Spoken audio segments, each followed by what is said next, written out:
اعوذ باللہ من الشیطان اللعین الرجیم بسم اللہ الرحمن الرحیم اللہم صلی علی محمد وآل محمد وعجل فرجہم۔ السلام علیکم ورحمۃ اللہ وبرکاتہ۔ دوستو، جانوروں میں آنکھوں کی بیماریاں بھی ہوتی ہیں، اور پچھلے دنوں میں ہم نے اپنے ایک دوست نور محمد کلیار کے ہاں ایک بھینس دیکھی جس کی آنکھوں میں ایک بیماری تھی۔ ہمیں لگا کہ وہ ایک کینسرس گروتھ کی طرف جا رہا ہے وہ مسئلہ۔ پنک آئی ڈیزیز بھی ہو سکتی ہے، جس کو ہم کہتے ہیں بووائن کیریٹو کنجکٹیوائٹس۔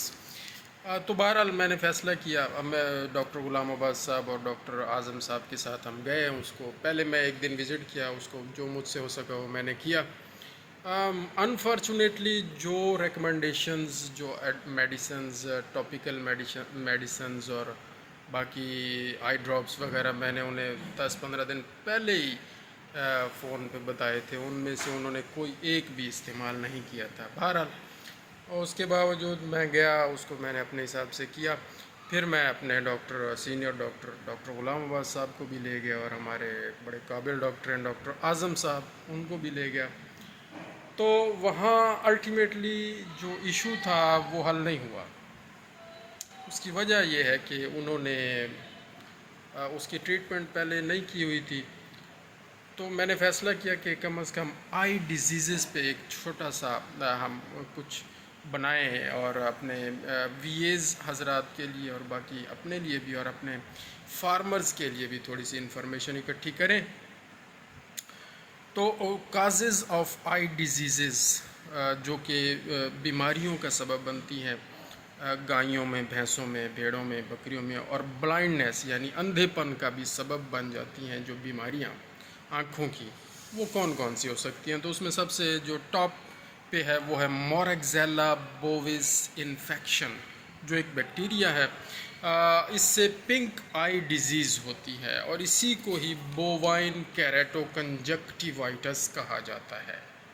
اسی سے کیا کہتے ہیں، وہ سویلنگ ہو جاتی ہے، اوپر وہ کلاؤڈینس ہو جاتی ہے، آنکھوں سے پانی بہنا شروع ہو جاتا ہے، آنکھیں پھر آہستہ آہستہ بند بھی ہو جاتی ہیں جانور کی، اور بلائنڈنس بھی ہو جاتی ہے، اور یہ کینسرس گروتھ میں بھی کنورٹ ہو جاتا ہے یہ مسئلہ اگر اس کو پراپر ٹریٹ نہ کیا جائے، کیونکہ کوئی ایک بیکٹیریا جہاں آ کر انفیکشن سٹارٹ کرتا ہے تو جانور ایک حد تک اسے برداشت کرتا ہے، تو اس انفیکٹڈ ایریا میں پھر اور بھی بہت سارے بیکٹیریا آ کر اپنا کام دکھانا شروع کر دیتے ہیں، اور وہ مسئلہ یعنی بہت زیادہ بڑھ جاتا ہے، اور وہاں کینسر سیلز جو ہوتے ہیں وہ بھی ایکٹیو ہو سکتے ہیں، اور کینسرس گروتھ بھی ہو جاتی ہے۔ بہرحال پہلی بات موریکزیلا بوویز یا پنک آئی ڈیزیز، یا جس کو کیریٹو کنجکٹیوائٹس، بووائن کیریٹو کنجکٹیوائٹس کہا جاتا ہے، یہ ایک وجہ ہے۔ نمبر 2 ہم نے ابھی ڈسکس کیا، لسٹیریا مونوسائٹوجینیز ایک بیکٹیریا ہے، وہ بھی کیٹل میں ہی زیادہ ہوتا ہے، اور اس میں سرکلنگ ڈیزیز بھی کرتا ہے، اس کو سائلج ڈیزیز بھی کہا جاتا ہے، اور اس سے بھی بلائنڈنیس ہو جاتی ہے، کیونکہ یہ بیکٹیریا بھی انسیفلائٹس کاز کرتا ہے، برین پہ اثر کرتا ہے، اس کی سویلنگ کرتا ہے، اور پھر آنکھوں پر بھی اثر انداز ہوتا ہے اور بلائنڈنیس کاز کرتا ہے۔ اور تیسرے نمبر پر بووائن ہرپیز وائرس ٹائپ 1، یہ ایک وائرس ہے، یہ بووائنز میں ہوتا ہے، یعنی کیٹل اور بفلو میں زیادہ افیکٹ کرتا ہے اور بلائنڈنیس کاز کرتا ہے۔ ظاہر ہے وہ ساری علامات تو ہوں گی کہ آنکھوں سے پانی بہنا، آنکھوں میں وہ کلاؤڈینس کا ہونا، اور آنکھوں کا گدلا پن، اور پیپ اور پس اور انفیکشن، اور یہ وہ ساری چیزیں ہوں گی، اور اس سے درد بھی ہوگا، اور اس سے جانور کا کھانا پینا بھی متاثر ہوگا، وہ ظاہر ہے۔ چوتھے نمبر پر اووائن ہرپیز وائرس انفیکشن ٹائپ 2، یہ اووائنز میں ہوگا، یعنی شیپ میں زیادہ اثر کرتا ہے یہ اووائنز میں۔ ہرپیز وائرس یہ وائرس ہے، اور ٹائپ 2 ہے جو کہ بلائنڈنیس کرتا ہے۔ 5ویں نمبر پر ملیگننٹ کیٹارل فیور MCF، یہ ایک بیماری ہے، اس سے فیور بھی ہوگا، اور وہ آنکھوں کے مسائل بھی ہوں گے۔ اور چھٹے نمبر پر بووائن وائرل ڈائریا وائرس انفیکشن، یہ بووائنز میں ہوتا ہے، اس میں ڈائریا ہوتا ہے لیکن اس کا اثر آنکھوں پر بھی ہوتا ہے اور اس کا ظاہر ہے اس سے بلائنڈنس ہو جاتی ہے۔ اور 7ویں نمبر پر کینسرس گروتھ، جس کو سکیمس سیل کارسینوما کہا جاتا ہے یا کینسر کہا جاتا ہے۔ اس میں کیا ہوتا ہے کہ آنکھوں کے اندر گروتھ بڑھنا شروع ہو جاتی ہے اور وہ گروتھ اتنی بڑھتی ہے کہ باہر بلج آؤٹ ہو جاتی ہے اور باہر بہت زیادہ گروتھ ہو جاتی ہے، اور الٹیمیٹ یہ ہوتا ہے کہ اس کا کوئی حل نہیں ہوتا اور ای نیوکلیشن یعنی آنکھ کا مکمل اس کا سرجری کر کے اس کو نکالنا پڑتا ہے۔ تو سب سے اہم بات یہ ہے کہ موریکزیلا بوویز انفیکشن ہو، لسٹیریا مونوسائٹوجینیز انفیکشن ہو، اور bovine herpes virus type 1، ovine herpes virus type 2، malignant catarrhal fever اور bovine viral diarrhoea virus infection ہو، ان میں 3 طرح سے علاج تو لازمی کریں۔ نمبر 1 کہ ٹاپیکل اپلیکیشن آف آئنٹمنٹ کریں، یعنی آئنٹمنٹ فارم میں جو بھی دوائی اویلیبل ہو وہ آنکھوں میں ڈالنی چاہیے۔ اور ہمارے ہاں تو پولیفیکس آئنٹمنٹ، آئی آئنٹمنٹ بہت زیادہ مشہور ہے اور وہ بڑی افیکٹو بھی ہے، وہ استعمال کرنی چاہیے۔ لیکن جو سب سے اچھی آئنٹمنٹ جانوروں میں خاص طور پر کیٹل بفلو میں اس کا بڑا اچھا رزلٹ ہے اور باقی شیپ گوٹ میں بھی ہے، وہ ہے اوربینین آئنٹمنٹ۔ اوربینین آئنٹمنٹ پنک آئی ڈیزیز میں، جس میں جو کہ موریکزیلا بوویز کی وجہ سے ہوتی ہے، اس میں بہت افیکٹو ہے یہ آئنٹمنٹ۔ تو آئنٹمنٹ یعنی آئنٹمنٹ کیا کہہ سکتے ہیں اس کو، ٹیوب جو ہوتی ہے یہ آنکھوں میں لگائی جائے صبح دوپہر شام 5 سے 10 دن تک، 7 دن تک، 10 دن تک بھی کر لیں گے تو بہت بہتر ہو جائے گا۔ اور دوسرے نمبر پر انجیکشنز بھی لگانے چاہیے، اور سب سے effective broad spectrum oxytetracycline long acting جو ہوتا ہے آکسی ٹیٹراسائکلین، وہ بہت افیکٹو ہے۔ اور اس کے ساتھ اگر ٹولیتھرومائسین کمبینیشن اویلیبل ہو جائے آکسی ٹیٹراسائکلین کے ساتھ یا ٹیٹراسائکلین کے ساتھ ٹولیتھرومائسین کمبینیشن، مارکیٹ میں ڈریکسن کے نام سے کہیں اویلیبل اگر ہو جائے تو یہ بہت زیادہ افیکٹو ہے آئیز پرابلمز کو ٹریٹ کرنے کے لیے۔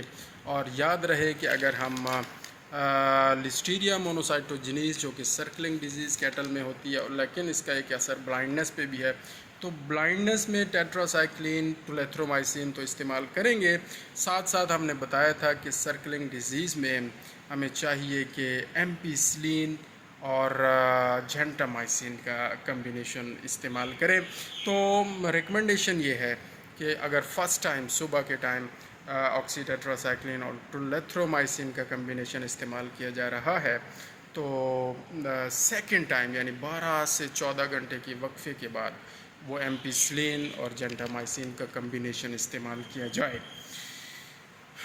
اس کے علاوہ یہ انجیکٹیبل ہو گیا، ایک ہم نے آپ کو آئنٹمنٹ بتائی، ایک ہم نے آپ کو یہ انجیکٹیبلز بتائے۔ اب ہم آپ کو بتائیں کہ اورل ٹریٹمنٹ کیا ہو سکتی ہے۔ آئی انفیکشن میں اورل اینٹی بائیوٹکس بھی بہت زیادہ افیکٹو ہوتی ہے، اس میں سب سے بہترین جو ہے وہ ہے ازیتھرومائسین اور 3rd جنریشن جو ہوتی ہیں 3rd جنریشن سیفیلوسپورنز جو ہوتی ہیں وہ بہت زیادہ افیکٹو ہیں۔ ازیتھرومائسین کے ساتھ ڈاکسی سائکلینز بھی افیکٹو اورلی ہوتی ہیں، جانوروں کو اورلی دی جا سکتی ہیں یہ میڈیسنز، لیکن جو خوراک ظاہر ہے جانوروں کو دی جائے گی وہ ان کے باڈی ویٹ کے حساب سے اور اتنے وزن کے حساب سے دی جائے گی۔ اب اورل جو اینٹی بائیوٹکس ہیں جانوروں میں بہت زیادہ اویلیبل نہیں ہیں، تو انجیکٹیبلز اویلیبل ہیں اور یہ آئنٹمنٹ بھی اویلیبل ہے۔ اس کے علاوہ ہم نے آپ کو بتایا کہ جو 3rd جنریشن سیفیلوسپورنز ہیں وہ آئی ڈراپس کی صورت میں اویلیبل ہیں، ان کے کچھ نام ہم آپ کو بتا دیتے ہیں جو سیفیلوسپورنز بہت زیادہ افیکٹو ہیں آئی انفیکشنز کو ٹریٹ کرنے کے لیے۔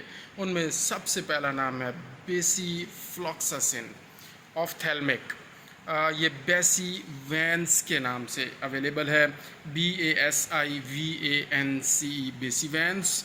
اور دوسرے نمبر پر گیٹی فلاکسسن آفتھیلمک سلوشن 0.3% استعمال کیا جا سکتا ہے آئی انفیکشن کو ٹریٹ کرنے کے لیے. اور یہ گنوریا ایک خطرناک جراثیم ہے، یہ بھی، اور کلیمیڈیا بھی، موریکزیلا بووز کے ساتھ گنوریا اور کلیمیڈیا یہ بھی آئی انفیکشن کرتے ہیں. اور بہت سارے، جیسے ہم نے آپ کو بتایا کہ وہ وائرس بھی ہیں، بووائن ہرپیز وائرس 1، اوون ہرپیز وائرس 2، اور یہ ساری وجوہات ہیں.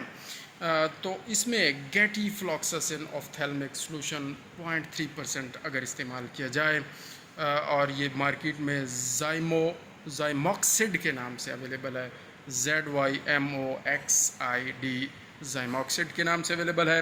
تیسرے نمبر پر جو سیفیلوسپورن تھرڈ جنریشن ہم اینٹی بائیوٹک آئی انفیکشن کو ٹریٹ کرنے کے لیے استعمال کر سکتے ہیں، وہ ہے موکسی فلاکسسن آفتھیلمک، اور وہ نام ہے جی موکسیزا، MOXEZA موکسیزا، اور ویگاماکس VIGAMOX ویگاماکس کے نام سے.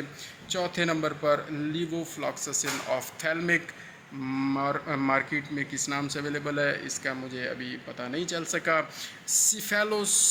سپرو فلاکسسن آفتھیلمک یہ سیلوکسن کے نام سے اویلیبل ہے، CILOXAN سیلوکسن کے نام سے سپرو فلاکسسن آفتھیلمک. اور اس کے علاوہ ہے جی اوفلاکسسن آفتھیلمک، یہ ہے اوکیو فلاکس کے نام سے، OCUFLOX اوکیو فلاکس کے نام سے اویلیبل ہے. اور ساتویں نمبر پر ہے جی بیسی فلاکسسن.